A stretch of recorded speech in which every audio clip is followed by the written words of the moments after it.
एक डाल पर उल्लू बैठा, एक डाल पर तोता। जनेऊ पैर के भारत जोड़ने निकला फिरोज खान का पोता। इसमें जो है जैसे कि मान लेते हैं राहुल गांधी हो गया, इनका पर्सनल जो है कोई कास्ट पॉलिटिक्स इनका नहीं है, कोई इमेज नहीं है। जैसे मोदी साहब का ओबीसी में है, अमित शाह जी का है जो है ओबीसी में है, अब तमाम तरह का है। और जो नहीं भी है तो बीजेपी का चेहरा देखते हुए सवर्ण लोग तो उसको वोट दे देंगे। आज तो हम ठाकुर हैं, तो हम ठाकुरों को स्टार्टिंग से भी हमने बीजेपी का ही वोट दिया है, बचपन से लेके अभी तक। एज ए युवा वोटर मैं चाहूँगा कि हिंदुस्तान का हर लोगों को फ़ायदा पहुँचे, और इस तरह का कुछ अभी मिल नहीं रहा है। लोग आए थे, उन्होंने हमारे भी सोल्जर्स के सर काट दिए। ये कोई जवाब है? पार्लियामेंट हाउस में खड़ा होकर वो कह रहे हैं। मुझे एक बात का जवाब दो, भारत जोड़ो यात्रा तब होती है टूट चुका होता। अरे भारत को तोड़ने वाला कोई भाई का लाल पैदा ही नहीं हुआ आज तक। इनका कहाँ होगा प्रदूषण ठीक? केजरीवाल जी का सेंट्रल जेल में, जहाँ मनीष सिसोदिया, संजय सिंह और एक और बैठा है, क्या नाम है, सत्येंद्र जैन। इनका भी वहीं प्रदूषण ठीक होगा। जैसा उनका हो रहा ना, ऐसे ही इनका होगा। नमस्कार, स्वागत है आप सभी का न्यू इंडिया न्यूज़ नेटवर्क में। मैं हूं आपके साथ गुलशन। आज हम आ गए हैं दिल्ली के कनॉट प्लेस में। जैसा कि हम सभी जानते हैं कि लोकसभा चुनाव आने ही वाले हैं। जनता को इस वक्त बेसब्री से इस बात का इंतज़ार है कि आगे 2024 में कौन सी पार्टी अपनी सरकार बनाएगी और इस पूरे देश पर राज करेगी। चलिए जानते हैं जनता से इस बारे में उनकी राय कि क्या चाहती है जनता आखिर। चलिए चलते हैं। मैम, जैसा कि हम सभी जानते हैं कि लोकसभा चुनाव आने वाले हैं, जो कि अप्रैल मई में होने आने वाले, तो आपको क्या लगता है कि इस बार कौन सी सरकार आएगी? मोदी सरकार ही आएगी। यूपी में भी गवर्नमेंट योगी जी की आएगी, क्योंकि अब बीजेपी हमको पसंद है, बीजेपी को वोट देते हैं तो हम उसी को देंगे और अपने जानने वाले सबको बोलेंगे उसी को दो। इतनी क्यों पसंद है बीजेपी? कारण बताइए इसके पीछे। आज तो हम ठाकुर हैं, तो हम ठाकुरों को स्टार्टिंग से भी हमने बीजेपी का ही वोट दिया है, बचपन से लेके अभी तक। और दूसरा, हम जहाँ रह रहे हैं जिस शहर में, वहाँ पे क्राइम बिल्कुल भी नहीं है, बहुत सेफ्टी बहुत हो गई है। ग्रेटर नोएडा में रहते हैं, आप वहाँ जाके देखें, कहीं रात बिरात आप कहीं भी जाइए, और शहर इतना अच्छा है, रोड इतनी अच्छी वहाँ पे, तो सब कुछ बहुत अच्छा है।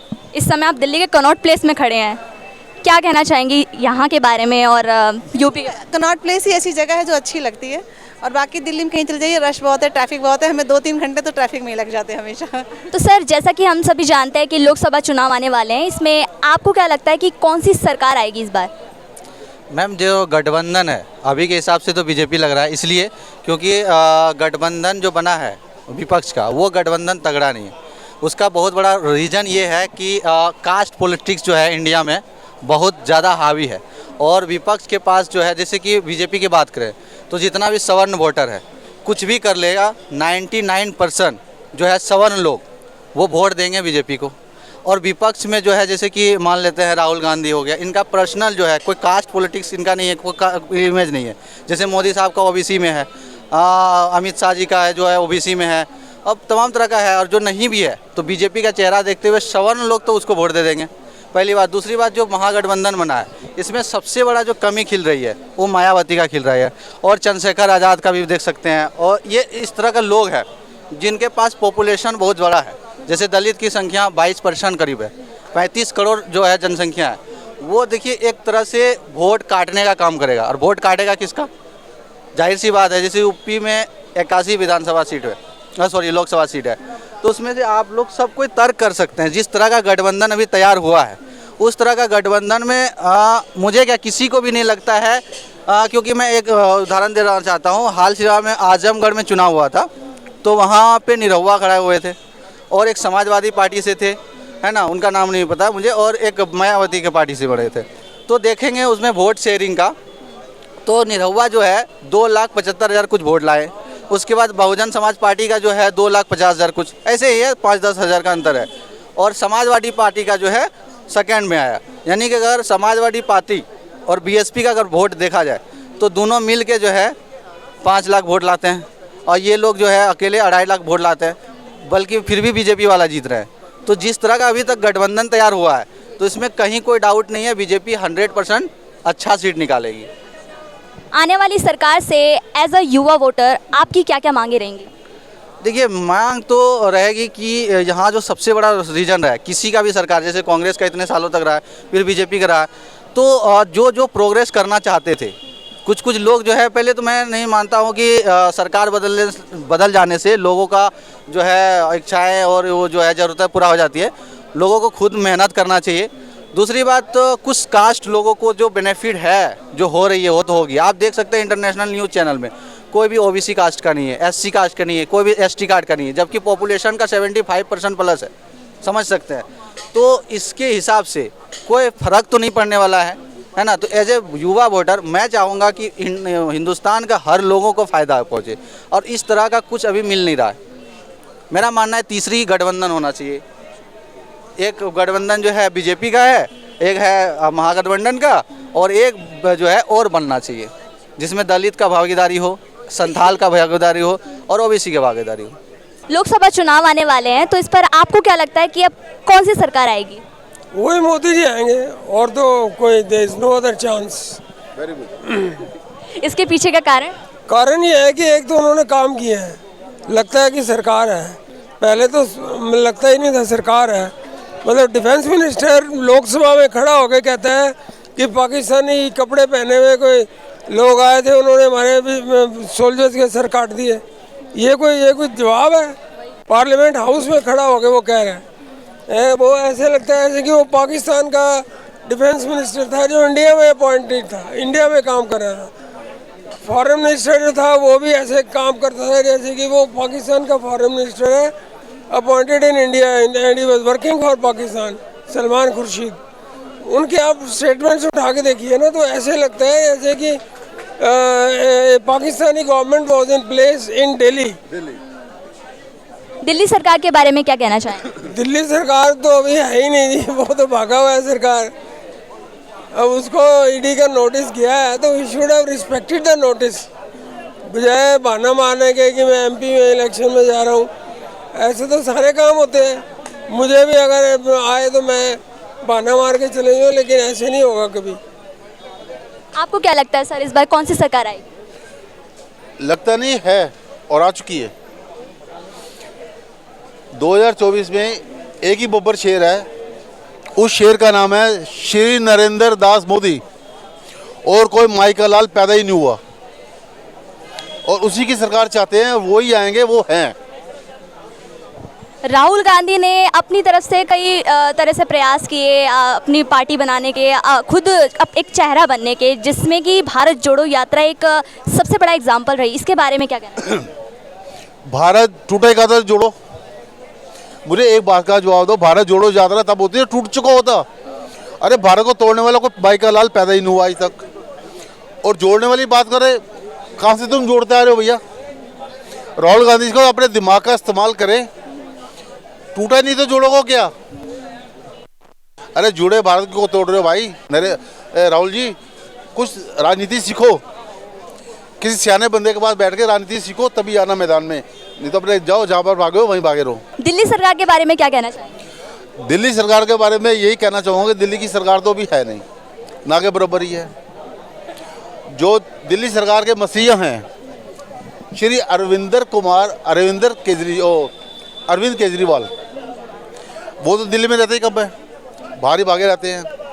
उनका एक ताजमहल बन रहा है 65 करोड़ रुपए में।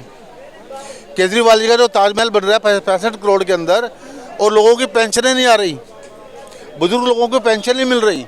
पहले उनके बारे में इतना कहूँगा कि केजरीवाल जी, जो सीनियर सिटीजन लोग हैं उनकी पेंशनें भिजवाओ, उसके बाद अपने राजमहल में, ताजमहल में तभी जाना। तो सर, जैसा कि हम सभी जानते हैं कि लोकसभा चुनाव आने वाले हैं, आपको क्या लगता है कि आगे किसकी सरकार बनने वाली है आने वाले 2024 में? चलो इससे भी बताऊंगा मैं। अभी आप बात कर रही थी अरविंद केजरीवाल और राहुल गांधी जी की, तो राहुल गांधी जी एक तोते के समान हैं और केजरीवाल जी हैं उल्लू के समान। तो मैंने कुछ लिखा था इनके बारे में, एक डाल पर उल्लू बैठा, एक डाल पर तोता, जनेऊ पैर के भारत जोड़ने निकला फिरोज खान का पोता। तो ये दोगली राजनीति देखो, एक तरफ फिरोज खान जुड़ जाता है तो एक तरफ पंडित जुड़ जाता है जनेऊ पहनते। तो ये है क्या?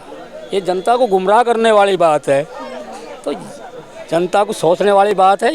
इसका डिसीजन करे जा जनता कि ये पंडित है या फिरोज खान से है कौन सी तरफ है। तो मैंने इसलिए लिखा था ये। फिर मैं दूसरी बात बताऊंगा केजरीवाल जी की। अब केजरीवाल जी की सरकार दिल्ली में आम आदमी की पार्टी की सरकार है, और पंजाब में भी आम आदमी पार्टी की सरकार है। तो पंजाब से पराली जलती है, उससे धुआं निकलता है, वो दिल्ली में आके प्रदूषण कर देता है। यहाँ केजरीवाल जी परेशान हो जाते हैं कि दिल्ली में प्रदूषण आ गया है, ये करो वो करो, ये ज़्यादा वो बवंडर मचा देते हैं, भाग जाते हैं। कल ईडी और सीबीआई ने बुलाया था कोर्ट से, मैं कल भी नहीं पहुँचे हुए। तो इस तरीके से मैं बता रहा हूँ कि सरकार वहाँ भी इसी की है, यहाँ भी इन्हीं की है। और जब तुम्हें ये पता है कि इस पराली से हर साल धुएं से प्रदूषण होता है, आप अपनी सरकार में क्यों जलवा रहे हो वहाँ हैं? एक तरफ उस प्रदूषण का विरोध, एक तरफ प्रदूषण का सपोर्ट, ये भी दोगली सी राजनीति है। ये ऐसे लोग हैं, तो इनका सही समय आ गया। अब इनका कहाँ होगा प्रदूषण ठीक? केजरीवाल जी का सेंट्रल जेल में, जहाँ मनीष सिसोदिया, संजय सिंह और एक और बैठा है, क्या नाम है, सत्येंद्र जैन, इनका भी वहीं प्रदूषण ठीक होगा। जैसा उनका हो रहा ना, ऐसे ही इनका होगा। तो रही, क्या लगता है कौन सी पार्टी आएगी अब की बार? देखो पार्टी वो आएगी जो इस देश के लिए काम करेगी। अच्छा, आप किसके सपोर्ट में? आप मैं बताऊंगा। मैं तो अपने जो मेरे राष्ट्र के लिए, मेरे देश के लिए काम करेंगे, मैं तो उसकी सपोर्ट करूंगा, खुल के करूंगा, समर्थन करूंगा, वोट भी डालूंगा और उसे भी डलवाऊंगा, कहूँगा ये आदमी बढ़िया। आज माननीय मोदी जी अच्छा काम कर रहे हैं तो मोदी जी को वोट करेंगे। क्यों करेंगे? कि विकास किया, गरीब को ऊपर उठाने की बात की। जहाँ जिन गाँवों में अंधेरा था, ऐसे 18,000 गाँव थे इस भारत के अंदर, जिनमें इन्होंने 70 साल में बिजली नहीं दी थी, उन 18,000 गाँवों को बिजली देने का काम किया। आज सड़कों का जाल बिछा दिया गया, जहाँ 4 घंटे लगते थे, आज वहाँ पौने घंटे में आदमी पहुँच जाता है। तो ये इतना कुछ कर दिया। मेट्रो की कितनी तेज़ रफ्तार, आज 20 शहरों में मेट्रो है। आज से 10 साल पहले 5 शहरों में होती थी, आज 20 शहरों में है। मैं उत्तर प्रदेश का रहने वाला हूँ, रविंद्र आर्य नाम है मेरा, मेरठ का। तो हमारे पूरे इतने बड़े उत्तर प्रदेश में, जिसमें 80 सीट होती है, उसमें एक भी एम्स नहीं था। आज 5-5 एम्स होते हैं। तो जो काम करेगा जनता के लिए वही आएगा। तो हम सब ने देख ही लिया कि जनता तो अपनी फुल प्लानिंग में नज़र आ रही है कि कौन सी पार्टी को वोट देना है और कौन सी को नहीं। अब हमारे लिए ये देखना काफ़ी दिलचस्प रहेगा कि आखिर कौन सी पार्टी अपना रंग जमाती है। देश और दुनिया की तमाम खबरों के लिए देखते रहिए न्यू इंडिया न्यूज़ नेटवर्क।